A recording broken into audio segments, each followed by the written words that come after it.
नाज़रीन, बिल आखिर पाकिस्तान तहरीक इंसाफ आइंदा 5 साल के लिए हुकूमत बनाने में कामयाब हो ही गई। आज एक बड़ी खबर थी, वो लोग जिन्होंने जुल्म किया, जबर किया, उनके खिलाफ अदालतों से फैसले आना शुरू हो गए हैं। हम प्रोग्राम का आगाज़ करते हैं जस्टिस बाबर सत्तार के उस हुक्म से जिसके तहत उन्होंने डीसी इस्लामाबाद और एसएसपी इस्लामाबाद को बिल तरतीब 6 महीने और 3 महीने की सज़ाएं सुना दी हैं। जी हाँ नाज़रीन, ये वही ऑफिसर्स हैं जो पाकिस्तान तहरीके इंसाफ के ख़िलाफ़ जब क्रैकडाउन हुआ, ये जो पिछले गुज़श्ता 2 साल की शदीद फस्तायत थी, उसमें इस ब्यूरोक्रेसी ने, आपको पता है कि सबसे अहम किरदार अदा किया। मैं एक बात अपने प्रोग्राम में हमेशा कहता था कि जब ये वक्त बदलेगा, ये पानी का बहाव नीचे की तरफ आएगा, तो ये सियासतदान, ये तो वक्ती तौर पे आपको पता है मुल्क में आते हैं, फिर उसके बाद ये लंदन चले जाते हैं, लेकिन ब्यूरोक्रेसी ने चूंकि यहीं पे रहना है और ये वो लोग हैं जिनकी सर्विसेज अभी 10-10, 15-15 साल बाकी हैं। तो मैं पहले भी इनको वार्निंग देता रहा, लेकिन नाज़रीन हमने देखा कि इस मुल्क की सबसे बड़ी अदालत का एक मुतनाज़ा फ़ैसला आया जिसमें पाकिस्तान के सबसे बड़े जो जज थे उनके ऊपर भी कई सवालिया निशान उठे। फिर हमने देखा कि इस मुल्क का एक और सबसे बड़ा इदारा जिसे हम इलेक्शन कमीशन ऑफ पाकिस्तान कहते हैं, वो भी मुतनाज़ा हुआ और उसने भी आज तक पाकिस्तान तहरीके इंसाफ के ख़िलाफ़ जितने फ़ैसले दिए हैं वो सारे के सारे यक तरफा हैं और पाकिस्तान तहरीके इंसाफ को दीवार से लगाने की हत्तुल इम्कान कोशिश है। कई मरतबा हमारे जो चीफ इलेक्शन कमिश्नर हैं, ये जो इलेक्शन कमिश्नर ऑफ पाकिस्तान हैं राजा सिकंदर सुल्तान साहब, वो कई जगहों पे इजहार भी कर चुके हैं कई निजी महाफिल में कि यार मेरा बस नहीं चलता, लेकिन एट द एंड फैसले तो ज़ाहिर सी बात है वहाँ पे काजी फायद ईसा साहब कर रहे हैं और यहाँ पे नीचे हमारे राजा सिकंदर सुल्तान साहब कर रहे हैं। तो ऐसी सूरत हाल में ज़ाहिर सी बात है जब दो बड़े इदारे आपके सामने इस तरह की एग्जाम्पल सेट करेंगे तो फिर नीचे ब्यूरोक्रेसी का भी इतना कसूर नहीं है। लेकिन खबर यह है कि जस्टिस बाबर सत्तार ने डीसी इस्लामाबाद को वो जो क्रैकडाउन हुआ और जो उन्होंने ऑर्डर्स जारी किए, इवन के अदालत ने मना भी किया था, रोका भी था कि आप इस तरह से गिरफ्तारियों के ऑर्डर जारी ना करें, लेकिन अब तौहीन अदालत की कार्रवाई के दौरान 6 महीने डीसी साहब को सज़ा सुना दी गई और इसके साथ ही वहाँ के जो मुतल्लिका एसपी साहब थे उनको और एसएचओ को भी सज़ाएं सुनाई गई। तो नाज़रीन, ये तो होना ही होना था, आज नहीं तो कल पाकिस्तान तहरीके इंसाफ वालों के लिए आफ्टर अ लॉन्ग टाइम कुछ अच्छी खबरें आना शुरू हो गई हैं।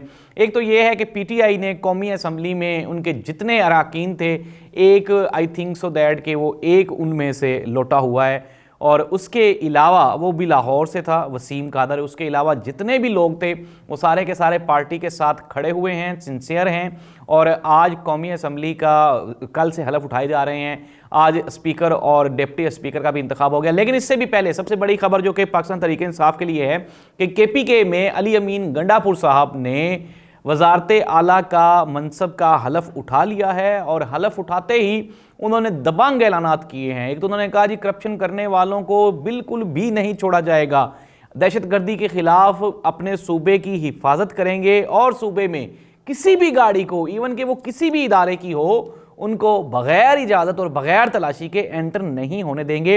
इमरान खान की कुर्बानियों को सराहा अली अमीन गंडापुर ने। दूसरी जानिब बैरिस्टर गौहर जो कि आपके सामने है कि कल वो मुंतखब हुए हैं पीटीआई के नए चेयरमैन के तौर पे और उन्होंने भी अली अमीन गंडापुर को इमरान खान का पुराना और जांबाज साथी, सच्चा साथी कहते हुए उन्होंने मुबारकबाद का ऐलान किया।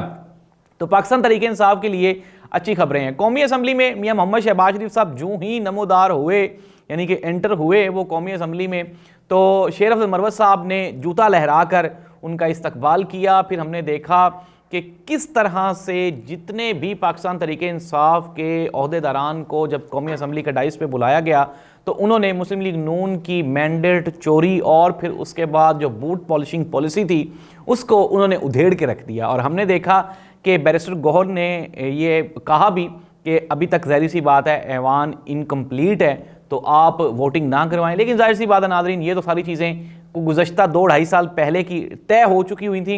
ये और बात है कि पाकिस्तान की आवाम ने ये तयशुदा फार्मूले को रौंद के रख दिया, पैरों के तले लताड़ के रख दिया। लेकिन अच्छी बात यह है कि पाकिस्तान में मुस्बत तब्दीलियाँ आना शुरू हो गई हैं, लेकिन अवाम के लिए कोई अच्छी खबर नहीं भी है। एक जानिब मैंने कल भी बताया था, आपको एक बड़ी खबर दी थी कि बिजली महंगी होने के बाद पेट्रोल महंगा हो रहा है, तो बिल आखिर आज वो पेट्रोल बम भी आवाम पे गिरा दिया गया है। तो इस तरह से आने वाले दिनों में आपके लिए मैं दोबारा कह रहा हूँ कि खुसूसन पंजाबियों के लिए, क्योंकि पंजाबियों ने नून लीग और पीपल्स पार्टी को वोट नहीं दिया। मियां नवाज शरीफ साहब को भी आप पे गुस्सा है, आसिफ अली जरदारी साहब को भी आप पे गुस्सा है, और उनकी अब गवर्नमेंट भी बन गई है। लेकिन अब देखना यह होगा कि चूंकि पाकिस्तानियों ने तो वोट पाकिस्तान तरीके इंसाफ को दिया है, तो पाकिस्तान तरीके इंसाफ अवाम के हकूक की हिफाजत के लिए क्या कुर्बानी देती है, क्या कोई एग्रीमेंट्स हो जाते हैं, कुछ छोटी डील्स ले ली जाती हैं, या फिर अवाम के हकूक के लिए लड़ा जाएगा। इमरान रियाज खान को अभी तक रिहाई तो नहीं मिली, लेकिन यह है कि डिजिटल मीडिया के ऊपर एक लहर उठी हुई है और इमरान रियाज खान की रिहाई का मुतालबा आहिस्ता आहिस्ता जोर पकड़ता जा रहा है। नाज़रीन, पंजाब में काबीना ऑलमोस्ट पूरी हो गई। बलूचिस्तान में भी सरफराज बुख्ती साहब जो कि निगरान वज़ीर दाखिला थे, आप ये देखें कितना शानदार मुल्क है। यहाँ पे जो निगरान वज़ीर आला पंजाब था उसको चेयरमैन पीसीबी लगा के पाकिस्तान मुस्लिम लीग नून और पीपल्स पार्टी ने नवाज दी है। ये सबसे पहला सबूत। फिर दूसरा, नंबर 2, जो निगरान वज़ीर आज़म पाकिस्तान काकड़ साहब, उनका नाम नॉमिनेट किया जा रहा है। यूसुफ रज़ा गिलानी साहब ने नेशनल असम्बली का हलफ उठा लिया। इट मीन्स कि पीपल्स पार्टी की तरफ से तो नहीं, ये सेनेट की जो चेयरमैनशिप है ये किसी और ने मांगी है। किसी और से मुराद आप समझ जाते हैं कि वो कौन है। और सादक संजरानी साहब जिस तरह से उन्होंने वो एक चेक एंड बैलेंस रखा हुआ था उन्होंने, तो सिमिलरली अब दोबारा फिर ये जो काकड़ साहब हैं, हमने देख भी लिया जिस धमकी आवेद रवैये में काकड़ साहब ने सदर पाकिस्तान को ख़त लिखा, वो निगरान वज़ीर तो नहीं लिख सकता था ना। उसकी राइटिंग, उसकी तहरीर तो कहीं और फाइनलाइज हुई थी। लेकिन अब वही काकड़ साहब को नॉमिनेट करने जा रहे हैं चेयरमैन सेनेट के लिए। इट मीन्स के आसिफ अली जरदारी और मियां नवाज शरीफ साहब के साथ वो जो तीसरा पार्टनर है वो भी अपना हिस्सा वसूल कर रहा है। तो नाज़रीन, ये है पाकिस्तान की मौजूदा सियासी और ताज़ा तरीन सूरत हाल। मैंने आपको खबर दे दी, पाकिस्तान तरीके इंसाफ वाले बेचारे, दारी सी बात है, इतना वोट डाल के भी बैठे हुए थे, यार होगा क्या। अच्छा, अब आगे क्या होने वाला है, एक ये भी बड़ा अहम सवाल है।